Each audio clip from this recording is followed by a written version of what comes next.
আর পালাবদলের বাংলায় অপরাধে zero tolerance. এবার প্রশান্ত বর্মনের ফাইল খুলল বিধাননগর কমিশনারেট। সল্টলেকের স্বর্ণ ব্যবসায়ী খুনে ফের খুলল ফাইল। প্রশান্ত বর্মনের নিউ টাউনের ফ্ল্যাটে ফের তল্লাশি।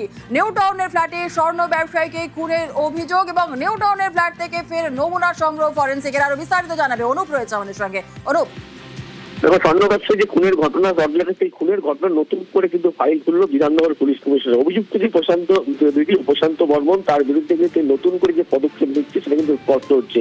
বিডিও প্রশান্ত বর্মনের বিরুদ্ধে কড়া যে পদক্ষেপ নেবে এমনটাই কিন্তু আরো স্পষ্ট হওয়ার পর ইতিমধ্যে নিউ টাউনের স্বর্ণ ব্যবসায়ী যেখানে খুন করা হচ্ছে যে বিডিও প্রশান্ত বর্মনের ফ্ল্যাটে, সেই বিডিও প্রশান্ত বর্মনের ফ্ল্যাটে নতুন করে কিন্তু ফরেন্সিক আধিকারিকদেরকে নিয়ে বিধাননগর সাইবার ক্রাইম থানা, বিধাননগর গোয়েন্দা শাখার পুলিশ এবং এসটিএফ আধিকারিক তারা যৌথভাবে কিন্তু নমুনা সংগ্রহ করলো।